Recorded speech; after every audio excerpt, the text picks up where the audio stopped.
কেমন আছো তোমরা সবাই? আশা করি তোমরা সবাই খুব ভালো আছো আর আমিও খুব ভালো আছি। ইন্ডো ফর প্রিয়া ব্লগের নতুন একটি ভিডিওর সঙ্গে তোমাদেরকে অনেক স্বাগত জানাই। তো আজকে অনেক সকালবেলা উঠেছি, সকাল থেকে ব্লগটা স্টার্ট করব ভেবেছিলাম কিন্তু পারিনি, বাসি কাজগুলো সব হয়ে গেছে। তারপর ফ্রেশ হয়ে এসে মাম্মাম ঘুম থেকে উঠে গেছে, মাম্মামকে এবার খাওয়ানো শুরু করেছি কারণ অনেকটা দেরি হয়ে গেছে, কারণ সকালবেলা কদিন ধরে খুব বৃষ্টি হচ্ছে সারাদিন। তো জামা কাপড়গুলো শুকানোর কোনো উপায় নেই, তো সকাল সকাল একটু কাজগুলো ঝটপট করে তাড়াতাড়ি করতে হয়। যেহেতু আমি সকালবেলা অনেকটা দেরি করে ঘুম থেকে উঠি, এই জন্য আমাকে সবসময় তাড়াহুড়ো করে কাজগুলো করতে হয়। সকালবেলার কাজগুলো মানে সকালটা বলতে পারো আমার যুদ্ধ চলে, খুব তাড়াতাড়ি কাজগুলো আমাকে করতে হয়। তারপরে আবার হাজব্যান্ডের অফিসে যায়, সেটা খাওয়া দাওয়া করে আবার টিফিন নিয়ে যায়, তো এই জন্য খুব একটা চাপের মধ্যে সকালটা কাটে। তো ওদিকে মাম্মামকে খাওয়ানো হয়ে গেছে, তারপর ওরা দুজনেই উঠে গেছে। তাই আগে ঘরে এসে গেছি যে বিছানাটা আগে পরিষ্কার করে নিই, তাহলে মনে হবে যে কিছুটা কাজ অন্তত এগিয়ে আছে। না হলে বিছানাটা পড়েই থেকে যায়, সেই প্রায় 11:30টার মতো বেজে যায় বিছানাটা পরিষ্কার করতে। আর রান্নাঘরে ঢুকে গেলে জানো তো ওইদিকে আর ঘরের দিকে আসাই হয় না, কারণ একটার পর একটা রান্না করতে করতে সেই তাড়াহুড়োর মধ্যে রান্নাগুলো করতে হয়। তার মাঝখানে যে কাচাকুচিগুলো থাকে তো সেগুলো একটু উল্টে পাল্টে দিয়ে আসি, তো মাঝখানে আর ঘরের মধ্যে আসতে পারি না যে বিছানাটা একটু টুকটাক করে তুলে নেব। তো সেটা আর হয় না, তো ভাবি যে একেবারে রান্নাটা শেষ হয়ে যায় তারপরেই বিছানাটা পরিষ্কার করব। আর না হয় সকালবেলা একেবারে পরিষ্কার করার পরে তারপরেই না হয় রান্নাঘরে যাব। তো প্রত্যেকটা দিন একইভাবে রুটিনভাবে কাজ হয় না, যেটা ভেবে থাকি সবসময় সব কিছু হয় না। তো যতটা পারি করার চেষ্টা করি, যেহেতু ছোট বাচ্চা নিয়ে কাজ করতে গেলে তো মানে ভাবলে হবে না যে আমি এটার পর এটা করব, যখন হাতের সামনে যে কাজটা পাই তখন সেই কাজটাই করে রাখি। আর আমি সম্পূর্ণত একা কাজ করি না, যেহেতু মাও সব কাজগুলো করে, মা অনেকটা হেল্প করে, আমাকে সব কাজগুলো করতে হয় না, কিন্তু আমি ঘরের যে কাজগুলো থাকে সেগুলো আমি নিজের মতো করে নিজের কাজগুলো নিজেই করি। আর বাকি বাইরের কাজগুলো মা করে, আর বাসন টাসনগুলো কিছু মেজে দেয়। রান্না, যেমন আমাদের রান্নার চাপটা খুব একটা থাকে না, যেহেতু মা কলেজ থেকে নিয়ে আসে, তো প্রত্যেকটা দিন হয়তো রান্নার চাপটা থাকে না। তো এই জন্য আমার সকালবেলাটা খুব একটু এখন মানে তাড়াহুড়োর মধ্যে কাটে না, যেহেতু ভাত আর তরকারি তো নিয়েই আসে আর আমাকে বাড়িতে কিছু একটা দুটো করি তাতেই হয়ে যায়, এই জন্য খুব একটা তাড়াহুড়ো থাকে না।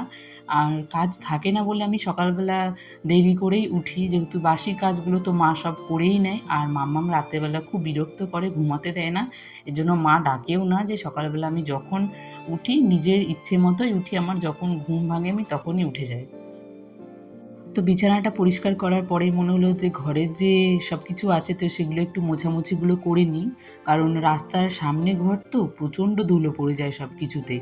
কিছুক্ষণ আগে মুছে রাখলে আবার সেই এসে দেখি যে এতটা ধুলো পড়ে গেছে, তো প্রত্যেক দিনের জিনিসগুলো প্রত্যেক দিনই পরিষ্কার করতে হয়, না হলে মানে যেই দিন পরিষ্কার করি অনেকটা সময় লেগে যায়। তো এদিকে আমার সকালবেলা কাজবাজ কমপ্লিট হয়ে গেছে। তারপর দেখো রেডি হয়ে যাচ্ছি মনের আনন্দে, খুব খুশিতে, কারণ সারাদিন আর শরীরটা ভালো লাগছিল না আর মন মেজাজটা একটু ভালো নেই, কারণ বাড়ি থেকে এসেছি তো একটু মনটা খারাপ। তো এই জন্য সন্ধ্যেবেলা ও অফিস থেকে এসে বললো যে চলো তাহলে একটু আমরা বাইরের থেকে ঘুরে আসি, কিছু খাওয়া দাওয়া করে আসি। তো মেন টপিক ছিল যে এর আগের দিনও আমাকে বলছিল ফুচকা খেতে যাওয়ার কথা, তো আমার ভালো লাগছিল না ফুচকা খেতে যাওয়ার জন্য, আর শরীরটাও খুব একটা ভালো ছিল না, যেহেতু টক খেলে আরও বেশি শরীর খারাপ করে। তো এই জন্য আমি যাইনি, বললাম যে ঠিক আছে পরে একদিন যাব। তো আজকেই হচ্ছে সেই দিন যে মনের আনন্দে খুশিতে রেডি হয়ে যাচ্ছি। আর এদিকে দেখেছো মাম্মাম কতটা খুশি, ও আমাকে জামা পরতে দেখেই জিজ্ঞেস করছে মা কোথায় যাবা কোথায় যাবা। তো আমি ভেবেছিলাম যে মাম্মামকে নিয়ে যাব না, কিন্তু বলেছিলাম ওর পাপা কোথাও ওকে রেখে যেতে চায় না, ওর যেখানেই যায় সেখানেই নিয়ে যায়, কারণ ও যে বাইরে গিয়েও যতটা আনন্দ পায় সেটাও দেখতে খুব ভালো লাগে, আমারও ভালো লাগে, বাট বাইরে গিয়ে ওকে সামলানোটা খুব কঠিন হয়ে যায়। দেখেছো এখনও আর কোলের মধ্যে থাকবে না, যেহেতু রাস্তার সামনেই ফুচকার দোকানটা, তো নেমে গিয়েও দাঁড়াবে, এবার যখন তখন তো গাড়ি এসে যাবে কিংবা ও দৌড়ে দৌড়ে চলে যেতে পারে, তো সে একটা ভয় থাকে। তো সব জায়গায় গেলে ওকে নিয়ে গেলে একটু কষ্ট হয়ে যায়, তবুও সব জায়গায় নিয়ে যাওয়ার চেষ্টা করি, কারণ আমারও ভালো লাগে না যে বাড়িতে ওকে রেখে যায়, একটা মনে ভাবনা চিন্তা থেকেই যায় যে ও কী করে, কোথায় থাকে, কার সঙ্গে থাকে, এইসব ভাবনাগুলো থাকে। তো এই জন্য সব জায়গায় আমি নিয়ে যাওয়ার চেষ্টাই করি। তো এখানে আমরা ফুচকা খেতে চলে এসেছি। তো দেখো ফুচকা দিচ্ছে, তো এখানে ফুচকাটা ভালোই খেতে খেতে ভালোই লাগছিল, বাট আগে দেখো মাম্মামকে সবার আগে ফুচকা দিতে হবে, তো মাম্মামকে একটা বাটি দিয়ে ফুচকা দিয়ে দিয়েছে। তো মাম্মাম একটা ফুচকা নিয়ে সারাদিন খেয়েছে, মানে যতক্ষণ ছিল তো ও তো এখনও ঠিকঠাক করে খেতে পারে না, বাট আমরা যখন খেয়েছি ও সেটা খাবে। আর আমি তো ভেবেছিলাম ফুচকা খেতে যাচ্ছি মানে ভালো একটা জায়গায়, কিন্তু ভাবতেই পারিনি যে বাড়ির অপোজিটে মানে অন্য একটা দিকে নিয়ে আসবে। আর সেখানে কোনো ফুচকা মানে একটা বাড়িতেই ওরা তৈরি করে, কিন্তু ওদের একটা কোথায় একটা দোকান আছে বেশ ফেমাস। তো সেখান থেকেই সবার পরিচয়। তো এর আগের দিন আমার হাসব্যান্ড সবাই বন্ধুরা মিলে সবাই এখানে ফুচকা খেতে এসেছিল। তো সেই দিন এসেই আমাকে বলেছে যে খুব ভালো ফুচকা, একদিন নিয়ে যাব খেতে। তো আমাকে এর আগের দিন বলেছিল, বাট আমি তারপরে আর আসিনি। তো ভাবলাম যে চলো আজকে একটু ঘুরে আসি আর ফুচকা খাওয়াও হবে। তো ওখানে দেখো আমারও খাওয়া হয়ে গেছে, আর ওর পাপাও খাচ্ছে। আর এখানে মাম্মামকে একটাতে, ওকে একটা প্রথমে শুকনো ফুচকা দেওয়া হয়েছিল, কিন্তু ওটা খাবে না, ও আলু দিয়েই খাবে। তোকে একটু আলু দিয়ে দিয়েছে, কিন্তু ঝালের জন্য খেতে পাচ্ছে না। আর টক জলটা তো ওকে একেবারেই দেবো না, যেহেতু ওর ঠান্ডা লেগেছে আরও বেশি হয়ে যাবে। তো ওটাই মাম্মাম একটু টুকটুক করে খাচ্ছিল, যতটুকু পেরেছে খেয়েছে। আর আমি তোকে বাড়ি থেকে খাইয়ে নিয়েই গেছি, যে ওখানে গিয়েও ফুচকা খেতে পারবে না। আর আমাদের আজকে ফুচকা খেতে যাওয়ার শুধু কথাটা ছিল। তো আমাদের ফুচকা খাওয়া হয়ে গেছে, আমরা বাড়ির পথে রওনা হচ্ছি। আর আস্তে আস্তে দেখছি এখানে একটা ব্রিজ তৈরি হচ্ছে।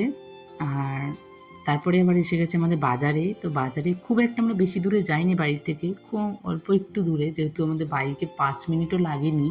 তো আসার সময় একটু বাজারে দেখলাম নোটের শাকগুলো খুব ভালো লাগছিল। তোকে বললাম অনেক দিন শাক খাওয়া হয়নি, তাহলে একটা শাক নাও। ফুচকা খেতে গেছে বলে কি শুধু ফুচকা খেয়েই বাড়ি আসবো? বর যখন ঢুকিয়েছে, বরের পকেটটা একটু কাটতে হবে, তাই আসার সময় নিয়ে নিলাম ঘুগনি আর ভেজিটেবিল চপ। তো চপের সাথে আমাদের টমেটো সস দিতে ভুলে গেছিলো, আর যেহেতু আমরা লাস্টের দিকে গেছিলাম তো এই জন্য কোনো স্যালাড ছিল না। তো একটু পেঁয়াজ ছিল, সেটাই দিয়ে দিয়েছিলো। তো ভাবলাম যে চলো যখন বাড়িতে সস আছে তো আমরা সেটা দিয়েই খেয়ে নিই। তো এখানে নিয়ে এসেছি বাড়িতে। তো বাড়িতে এসে দুজনে চলো এখন খেয়ে নিই। আর যেহেতু রাস্তায় রেখে গেছিলাম, তো এই জন্য আমাকে এখানেও খাইয়ে দিচ্ছে, কারণ আমার রাগ ভাঙাচ্ছিল আমার খুব।